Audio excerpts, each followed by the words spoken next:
ত্রাণের দাবিতে উত্তাল হয়ে উঠল কাটিগড়া সার্কেল কার্যালয় চত্বর। পশ্চিম কাটিগড়ার বন্যাক্রান্ত লোকরা আজ সার্কেল অফিসে জড়ো হয়ে স্থানীয় বিধায়ক সহ সার্কেল অফিসারের বিরুদ্ধে আওয়াজ তুলেন। তারা বলেন, বন্যাক্রান্ত অনেক লোকের নাম ক্ষয়ক্ষতির তালিকায় অন্তর্ভুক্ত করা হয়নি, এমনকি তারা ত্রাণও পাননি। গতকাল ওই বন্যাক্রান্ত এলাকাগুলো পরিদর্শন করে যান উত্তর করিমগঞ্জের বিধায়ক কমলাক্ষ দেপুরকাস্ত। আর আজ ওই এলাকার বন্যাক্রান্তরা আন্দোলনে নামার পেছনে অনেকেই রহস্যের গন্ধ পাচ্ছেন। আমরা যে এমএলএ আসুন তাই তো খালি এমএলএ নামের এমএলএ একটা বারও গেছুন না। সেখানে এই যে আমরা জলালপুর, নাতানপুর, এরপরে মহাদেবপুর, রংপুর এইসব এরিয়ার মানুষ কিন্তু মানুষ নানি। তারা কালকে কি আমরা দেখি আইছি জলের অবস্থা এত খারাপ, একজনের ঘর ভাঙ্গি অবস্থা খারাপ। And circle officer has no responsibility to take care of them. He never go there to see of them, okay? So circle officer মুর্দাবাদ, সার্কেল অফিসার মুর্দাবাদ। আসাম সরকারে অত প্রকল্প দিছে, লটস অফ অপরচুনিটিস, এই রিলিফ ফান্ডে অত টাকা আছে, কোনো কিছু তারা পায় না। মুখ্যমন্ত্রী কইছেন যে তান দিন রাত কাজ করি আমরা আসামটারে অল ওভার ইন্ডিয়ার মধ্যে ফার্স্ট রাজ্যের মধ্যে ঢুকাইতা, কিন্তু তান যে আমলা যেটা ইটা তান রে ভাত্তা দেন না, এটা হলো বাস্তব কথা। আজকে সার্কেল অফিসারে এখন বন্ধ গেছেন না, দেখা দেখা রেসপন্সিবিলিটি আধা ঘন্টা দাঁড়ানি, তাই আমরা দরজা লাগা রাখি দিছুন। আমরা বইটা পড়ে আমরা তো আছি, কোনো ঝগড়া করাতেছি না। They are innocent people, their house under water, ঠিক আছে, all of the houses under water, they are facing lots of problem here.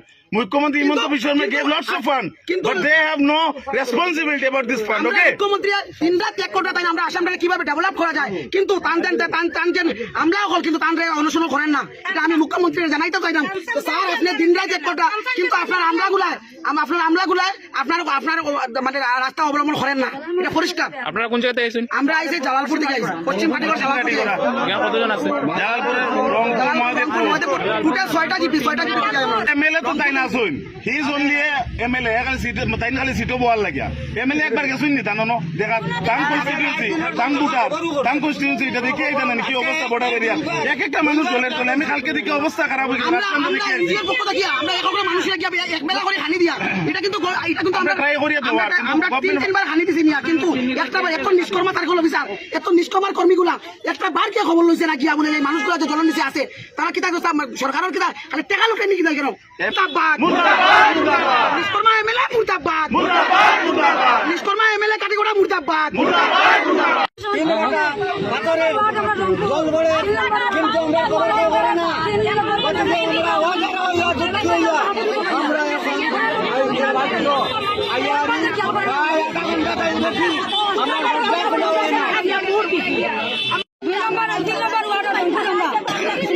মাসে কিতা হয়েছে কেসুন জানি রোগ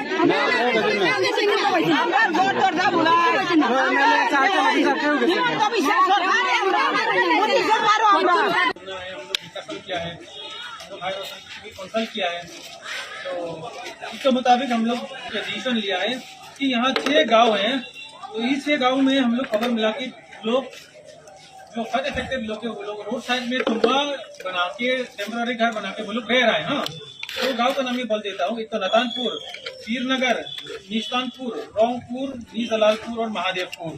ठीक है, तो ये 6 गांव का जितना तंबू बना के रोड साइड में वो लोग रह रहा है। कल हमारा स्टाफ जाएगा और यहाँ से भी लोकल कॉर्पोरेशन या साथ लेके उनका मदद लेके आइडेंटिफाई करेंगे। जिन्हें लोग अब तक आइडेंटिफाई नहीं किया है, इनफैक्ट कोई किसी लोग ऑलरेडी आइडेंटिफाई हो चुका है, लेकिन उसमें से कोई इस 6 विलेज में जितना लोग रह गया है उनका आइडेंटिफिकेशन होगा और उनका डाटा लेने के बाद उनका डिस्ट्रीब्यूशन का इंतजाम हो जाएगा। उसके बाद अफेक्टेड हाउस डैमेज से यहाँ मिला कि रोंगपुर में कोई अफेक्टेड डैमेज घर है जिन लोगों को मतलब अब तक डाटा कलेक्शन नहीं हुआ, ये हम लोग खबर मिला है। तो इसको हम वेरिफिकेशन के लिए कल हम भेजेंगे सबको, और वहाँ का लोकल पब्लिक की हमको मतलब थोड़ा मदद करना होगा, तो वहाँ वो लोग जाके आइडेंटिफाई करेंगे। तो एक्चुअली मतलब रोंगपुर एरिया में कितने लोगों को मतलब डैमेज हुआ है घर, और जिसका अब तक मतलब डाटा कलेक्शन नहीं हुआ है। ये 2 चीज़ें आज सजेशन हुआ क्योंकि लोगों को रिलीफ का बारे में वो लोग जानकारी लेने आया था, लेकिन रिलीफ जितना ज़रूरी है उनका रिक्वायरमेंट्स हम लोग already DDMA branch DC office में हम लोग भेज चुका है, और वो रिलीफ तो आज ही आने वाला है, और आते साथ साथ हम लोग उसका डिस्ट्रीब्यूशन कर लेंगे। यही है इसका। আমরা স্যারের সঙ্গে কথা কইছি বই আমরা যেহেতু আমরা 6টা জিপি ইয়া লই আমরা এখানে আইছি আমরা স্যারের কথা কইছি মিটিং স্যারে আমরা আশ্বাস দিছেন যে আগামী 5 জুলাইয়ের ভিতরে আমরা যারা যারা যে আগে যে স্কুটি হয়েছিল যারা আমরা তোমার গিয়া আমরা পাটোয়ারি গিয়া যারা জরিপ করছে এই পাটোয়ারির যে লিস্ট অনুযায়ী যারা অ্যাকাউন্ট নাম্বার দিছে এই দিছে 5 জুলাইয়ের ভিতরে তারা অ্যাকাউন্টে টাকা রিলিজ হইব এই আশ্বাস পাইয়া আমরা আজকে সার্কেল অফিসার ঘেরাও আমরা মুক্তি করি আর আগামী 5 জুলাইয়ের ভিতরে যদি 6টা জিপির মানুষের যদি টাকা রিলিজ না হয় আগামী দিনে আমরা আরো বহুত থেকে বহুত বড় আন্দোলন করতে আমরা চাইছি।